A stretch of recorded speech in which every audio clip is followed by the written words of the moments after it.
Hello and welcome to Hearthcrafts. My name is Charlotte and this is my channel where I talk general rubbish about my slightly chaotic crafty life.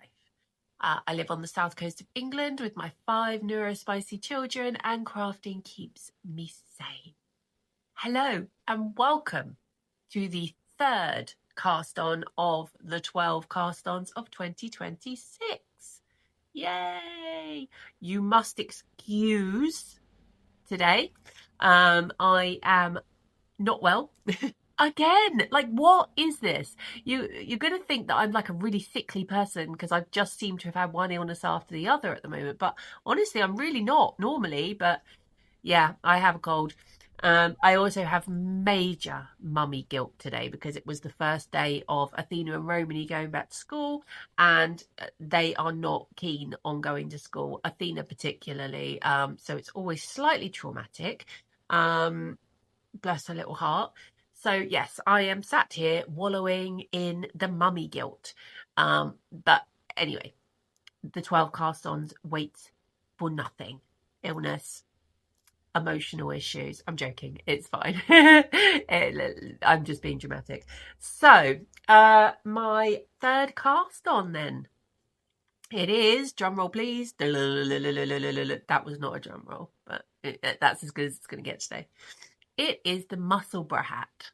Hello, here's me turning up late to the party again. What a surprise. I'm late to every party. But I have tried to cast on a Musselburgh hat, I think potentially 3 times before this. I found it really, really tricky. I was determined to do it on DPNs. DPNs don't scare me. As I've said before, I use DPNs in the village because that's how knitting was done in the 17th century. So yeah, DPNs is absolutely fine. It's one of the first things I learned to knit on, actually, DPNs. So yeah, so I thought I'll do the increase on DPNs and then I'll swap over to 16-inch circular. I bought all the needles a few months ago because I really, really like the look of this hat. I am a hat wearer. So is Pete. We both camp. We're avid campers and outdoorsy people, so hats are great. And also, once I've mastered the Musselburgh, they will then go into the gift knits category as a potentially quick knit that I can use as gifts. So I really, really wanted to do it, and I was determined. And I thought, all these people making Musselburgh hats, like I must be able to do it. But I've tried and failed several times. I've also had the yarn picked out for my first Musselburgh hat. And again, I was determined that it was going to be that yarn. So what better time to try it again? I don't know what it was that I was having trouble with, really. I think potentially the increases because, there's, again, new skills here. So the pinhole cast on, the what was the other one? What was the one that I learned when I was doing the yarn cozies? And I said that will come in useful later on. See, now this is the problem with recording when I'm not feeling 100%. My brain's like powering down as we speak. Oh, make one left, make one right. There we go. Oh, okay. We got there eventually. So yes, that potentially sort of 3 newish skills. I haven't read further in the pattern yet to see how the decreases go about, but I haven't heard anyone say that the decrease section is tricky. So I imagine that is going to be something like knit 2 together, that sort of thing, which is what I would do in socks anyway. So I'm not worried about the decrease section, but yeah, it's the cast on part has just been, it's been beyond me up until this point, but I'm still determined, and I'm not the sort of person that gives up easily. So I can't remember if this is 3rd time or 4th time, but 3rd or 4th time as a charm. We are going to master the Musselburgh hat. I actually started this on Sunday morning, Sunday the 4th of January, and today is Tuesday the 6th of January. So I've technically had sort of 2 full days working on this project. I didn't do a massive amount of knitting yesterday because I did feel rough yesterday, and I had Athena and Romany home. So I kind of just wanted to spend time with them. We had a nice chilled out day. So I didn't do a massive amount of knitting, but I did do some, and I have made some progress. So let's see a few bits of me casting on.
To go to bed, but I thought I would just share with you my progress. I'm talking quietly because everybody's asleep. It's like I can never see the back clock at this time of night. I think it's like 11:30 or something.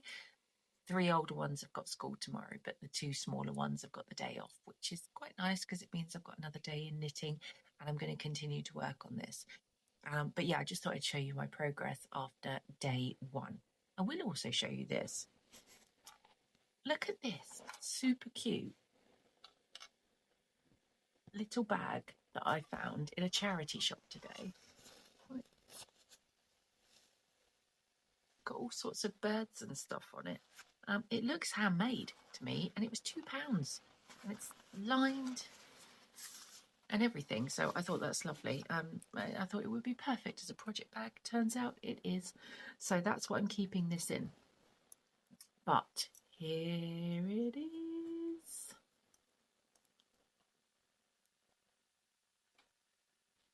Isn't that fantastic? I love this yarn so much. You can see. So a couple of thoughts. Firstly, I'm doing this on 3mm needles. And to begin with, I thought the fabric looks quite holey, and I almost wish that I had maybe tried on a 2.75 first. But actually, as I'm going down now and it's the project's getting bigger, I actually don't mind the fabric that it's creating, and also because it's going to be double, I think it's going to be okay, which is nice. I don't think.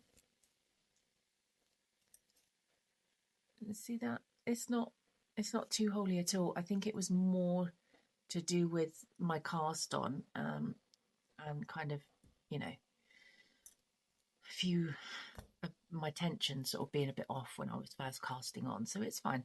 But yeah, I'm really happy with it. I'm really glad that I chose this yarn. It's just so beautiful. The other thing, oh yeah, this is a me thing. It's a me thing, but the DPNs that I'm using are Knit Pro. Where's the other one gone? So I'm using the Knit Pro 3mm DPNs, and because they've got because the tips are silver, is that going to focus?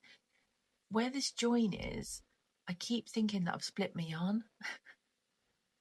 So I keep double checking my stitches, because obviously I'm knitting right at the end here where that colour changes on the needle.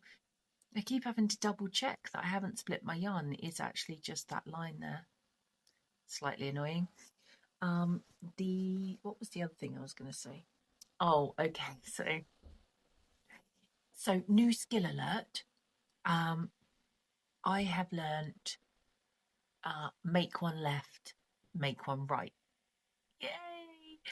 What makes me laugh about this is that Ysolda Teague has got a video on her YouTube channel that kind of goes through the startup of the Musselburgh, and it's really good. I mean, I've watched it, I don't know how many times I've watched that video now, and it's suddenly, I've been watching it today obviously, and it suddenly just makes sense and it's clicked, and I'm so happy.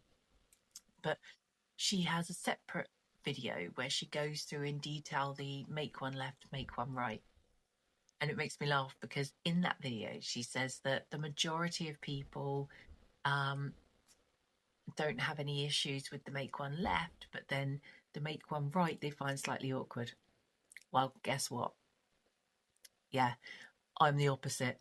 I was having trouble with the make one lefts. The make one right, not a problem, feels absolutely fine. But what I am having to do with the make one left, and this could be a tension thing, or it could just be me being physically awkward thing. But I'm using a smaller DPN. I mean, this is just the first one I grabbed. It makes no difference that it's smaller, but it's this is a 2.5. Look.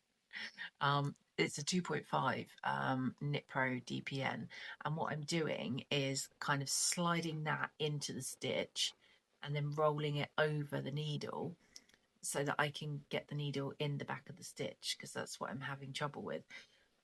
It just is absolutely typical of me that to make things easier for myself, I have to make it more difficult by adding in a 6th DPN. But it works, and it's not taking up that much time at all. It was taking more time trying to get the needle into the back of the stitch, whereas with that, just boop, joop, joop, joop, done. It's just the way that I work. It's just make things more awkward to make things easier. But yes, anyway, I am super pleased with this. Like, I've wanted to do. Every other time that I've attempted this Musselburgh, I've never even got past like the cast hole stages. Cast hole stages. It's so late. I need to go to bed. I've never got past the cast on sort of stage. I've never got to the point of doing these increases. I've certainly never got to the point where I've got the cross. So I'm just like, I'm so relieved because I so desperately wanted to be able to make this happen. It's going to happen. So yeah, like I said, I am going to pretty much have all day. I've worked on this. This is a good few hours work. I did have to go out. I had to go and take Evelyn out for a driving lesson. We ended up being out about 3 hours. So this is a good few hours work. But tomorrow, because it's just myself, Athena and Romany at home, I will just literally be at home. I'll do some housework, but other than that, we won't be going anywhere. So I am really hoping to have finished the increases and get this onto 16-inch circular. That is my aim. I'm so excited. I just want this to be on my head already.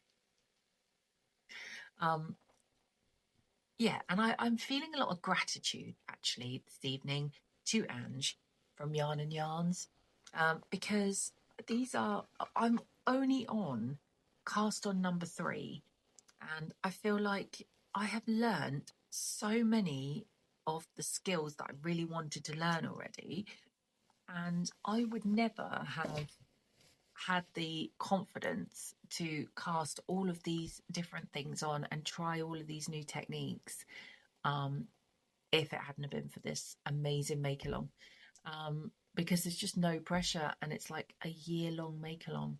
So I'm just really loving it, loving doing it, and I'm absolutely grateful to Ange for thinking this amazing make along up. But anyway, I am going to go to bed now and I will update you more tomorrow. So, how have I done? Did I master the increases? Yes. Yes, I did. So I am super happy with this. The cast on's not ideal. As you could see, I did use the Nitty Natty tutorial to do like the crochet magic loop version, rather than the knitting pinhole cast on, which I did find fairly easy. The knit front to back was fine, and the make one left, make one right. Once I got into the swing of it, it actually went fairly quickly. And as you can see, it is now transferred onto my 16-inch ChiaoGoo circulars, and yeah, I'm super happy. So you can see my pretty cross there. I've remembered to put stitch markers where the increases were, ready for when I get down to the decrease section. But yeah, I'm super happy. So my thoughts, as you can see, there is daylight through there. It's made quite a loose fabric, quite a holey fabric with the 3 millimeters. I'm reserving my judgment on it because it is folded double. So I don't think that's going to be a problem once it's folded up. At no point are you able to wear this as just a single fabric. So I think that's going to be fine. And just look at this colorway. All the teals and purples and bits of black and white in there. I just absolutely love it. I do have a nasty habit of forgetting to tell you what yarn I'm using, so I'm going to try and be better, and I'm going to try and get into that. So this is the Laszlo colorway by Unseen Yarn. This was part of my monthly yarn club from her, and it's called the Spooky Yarn Club, and this was Laszlo. And I've had this month. This is one of the first ones I received, and it's one of my favorites. I absolutely love it. It's beautiful. I did originally start making a pair of socks out of it, which is why you can see it's been rewound on itself, because I undid the socks. Just because once the idea of the Musselburgh came up, I thought, do you know what?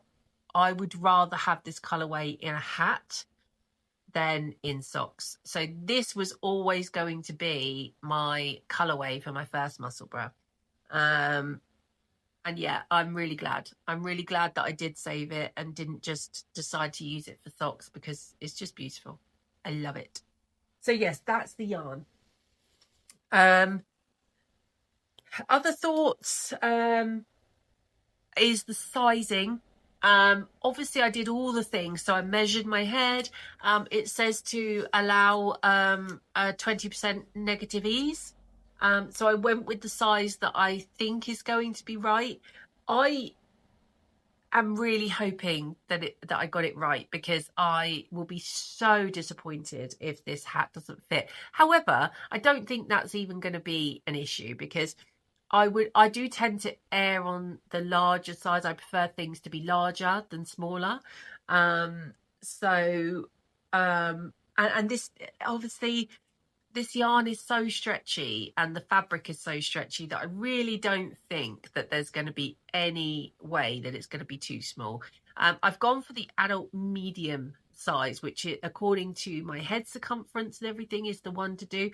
I did toy with the idea of doing maybe a stitch count in between the medium and the large, because I thought, what if I do the medium and but also they do, because this isn't going to be washed as frequently as socks, like this type of yarn does tend to stretch as well, doesn't it, and kind of go a bit baggy. So I decided to stick with the adult medium.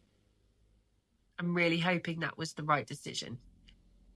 I will wear this hat regardless, I'm sure, because I just love it, and it was always going to be my first Musselburgh. I did actually watch a really, really good video which I saw when I originally came up with the idea of the Musselburgh. I can't remember who it's by. I will link it below, but she's made lots of Musselburghs, and she kind of goes through, she made them for, different family members and for herself. And she goes through different things as to what her perfect length of Musselburgh is, what her perfect circumference is, what the difference is if you make different sizes and that kind of thing. So I will link that video for anyone that is thinking of attempting a Musselburgh for the first time. It was really handy, actually.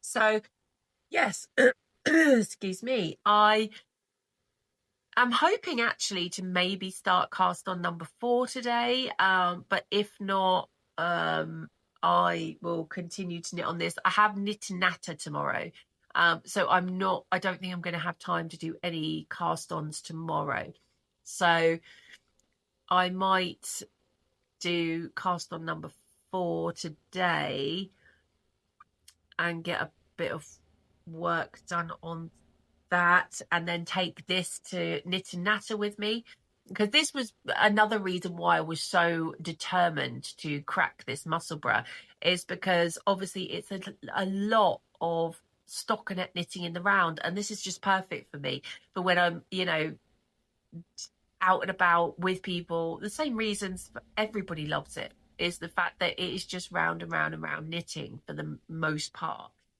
So yeah, this is something like this is perfect to take to knit and natter. I haven't been for a good couple of months actually, so I'm really excited about going. But yeah, this will probably come with me there. I know I did mention the Musselburgh when I was trying to do it one of the other times, and one of the ladies at Knit and Natter was really interested in it, so it'd be quite good to take this anyway, so that that she can see what it ends up being like.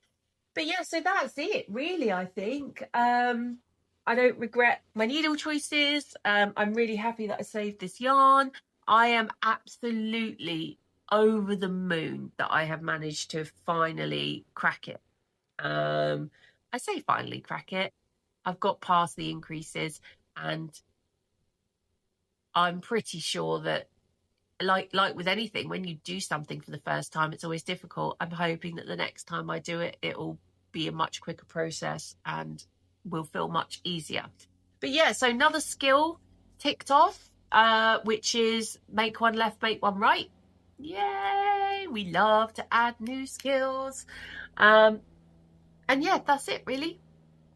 As always, thank you so much for being here, for listening to my waffle, and for just being you, being amazing, being part of my little community.